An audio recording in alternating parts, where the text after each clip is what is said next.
Assalamualaikum dan selamat sejahtera. Bersama saya Cikgu Syahrawi ataupun lebih dikenali sebagai Cikgu Awi.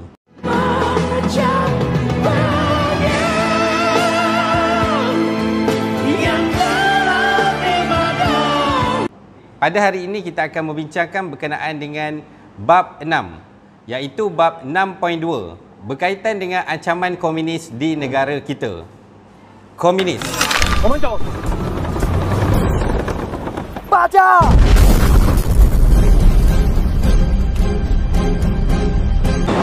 Sebelum kita memulakan pembelajaran kita pada hari ini, pada akhir pembelajaran, pelajar-pelajar akan dapat yang pertama, menjelaskan ancaman komunis di negara kita. Yang kedua, menerangkan kepentingan menjamin keamanan negara. Pelajar-pelajar, cikgu harap awak di rumah sudah bersedia.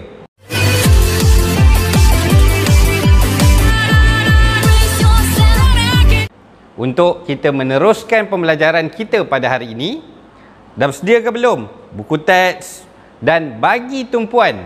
Jangan nak main-main. Bagi tumpuan sewaktu cikgu menerangkan tentang subtopik ini. Baik, pelajar-pelajar. Sebelum ini kita telah membincangkan berkenaan bagaimana komunis masuk ke tanah Melayu. Jadi hari ini saya akan membincangkan ataupun menyambung mengenai apakah ancaman komunis di negara kita. Gerakan komunis antarabangsa telah mengadakan 2 persidangan di Calcutta, India, iaitu persidangan Kongres Belia Asia dan persidangan Parti Komunis India. Pelajar-pelajar, implikasi dari persidangan tersebut, pengikut komunis digesa supaya memperhebatkan perjuangan menentang imperialis di negara Asia. Tahu kan apa itu imperialis? Terusnya, jawatan kuasa eksekutif pusat PKM melancarkan perjuangan bersenjata bagi menubuhkan Republik Komunis di tanah Melayu. Pelajar-pelajar, apa tindakan komunis? Apa yang komunis buat di tanah Melayu pada masa itu ataupun pada masa dahulu? Anda mungkin tidak berada sewaktu zaman itu, tetapi mungkin mak ayah kita, mungkin datuk-datuk kita ataupun sesiapa saja rakan ataupun saudara mara yang masih hidup pernah mengalami apa yang komunis buat pada masa itu. Baik, pelajar-pelajar, pada masa itu komunis telah membunuh 3 orang pengurus ladang Eropah di Sungai Siput, Perak, iaitu Arthur Walker, John Ellison dan Pinsun. Disebabkan pembunuhan itu, British telah mengambil tindakan, iaitu Sir Edward Gen mengisytiharkan darurat. Huru hara, porak-poranda, tanah Melayu dalam keadaan darurat. Pengganas komunis dari sarangnya di hutan menikam perusahaan-perusahaan penting, mengugut buruh, menghancurkan kilang dan mesin, merosakkan perhubungan dan membunuh mereka yang enggan tunduk.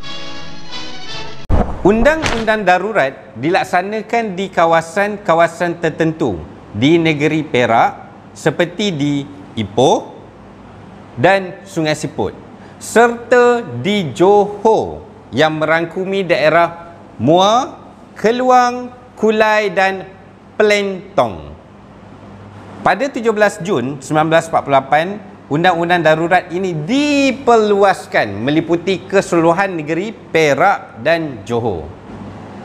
Seterusnya, pada 18 Jun 1948, undang-undang ini dikuatkuasakan ke seluruh tanah Melayu. Dengan itu, usaha membantras ancaman komunis di Persekutuan Tanah Melayu bermula dengan rasminya.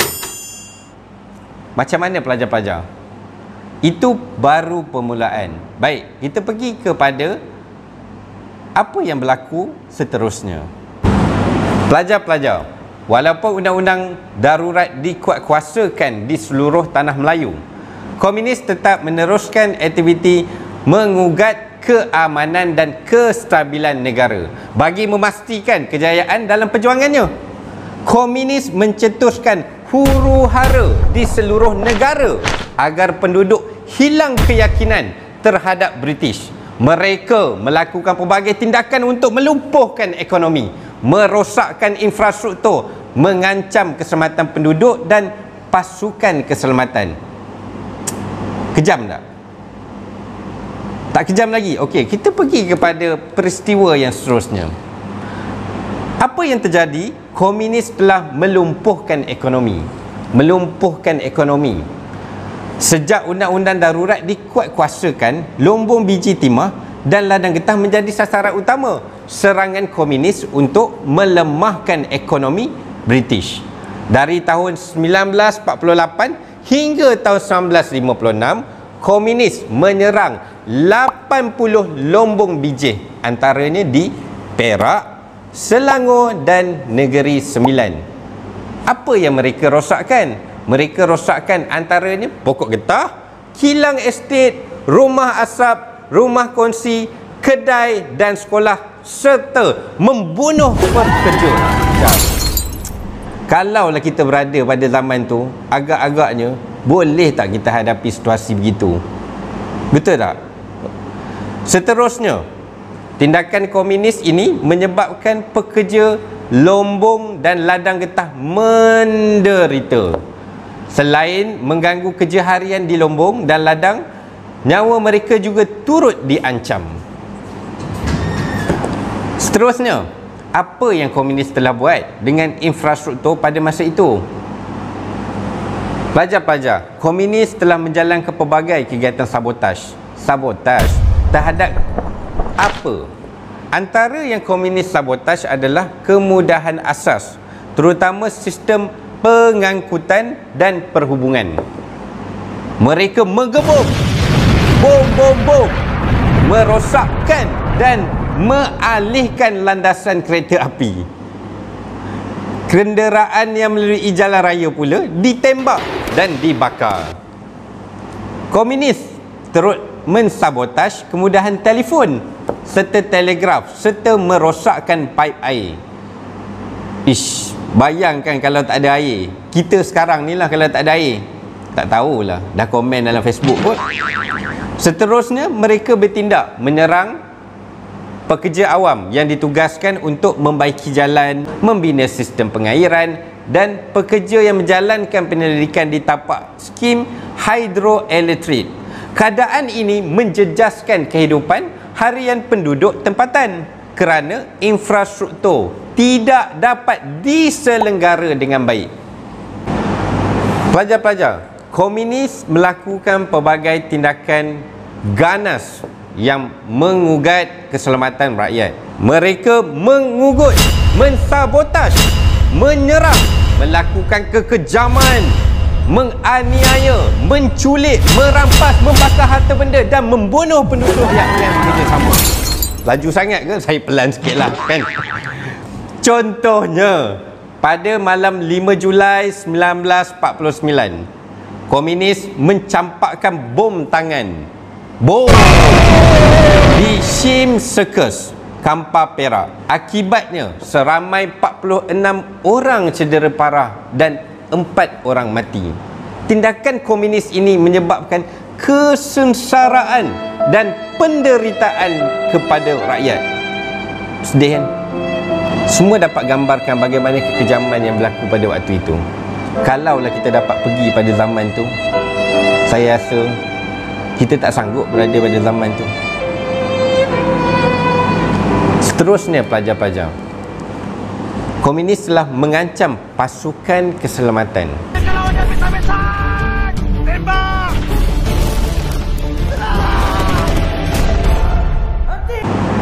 PKM menyasarkan pasukan keselamatan dan menyerang balai polis. Tindakan ini kenapa dilakukan? Tujuannya adalah untuk mencetuskan keadaan yang huru-hara dan menunjukkan ketidakupayaan kerajaan pada waktu itu untuk melindungi keselamatan penduduk.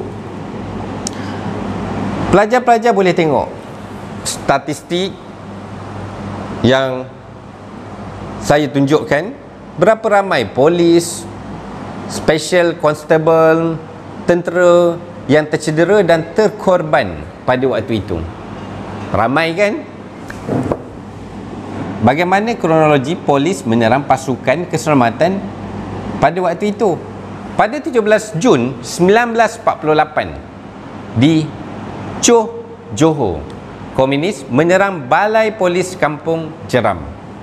Seterusnya di Temeloh, Pahang, komunis menyerang balai polis Kuala Krau. Bila? Pada 26 Jun 1948. Pada 28 Jun 1948 pula, komunis telah membakar balai polis di Jerantut, Pahang.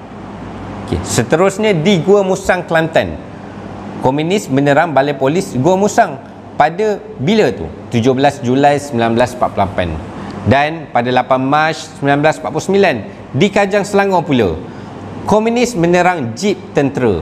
Jadi tempat dia ni pelbagai, bukan tertumpu pada satu tempat. Pada 22 Februari 1950 di Muar Johor, komunis menyerang balai polis Bukit Kepong. Baik pelajar-pelajar, pelajar-pelajar boleh lihat bagaimanakah kronologi komunis menyerang pasukan keselamatan pada waktu itu. Bagaimana peristiwa-peristiwa. Pelajar boleh lihat peristiwa-peristiwa penyerangan yang dilakukan oleh komunis pada waktu itu terhadap pasukan keselamatan.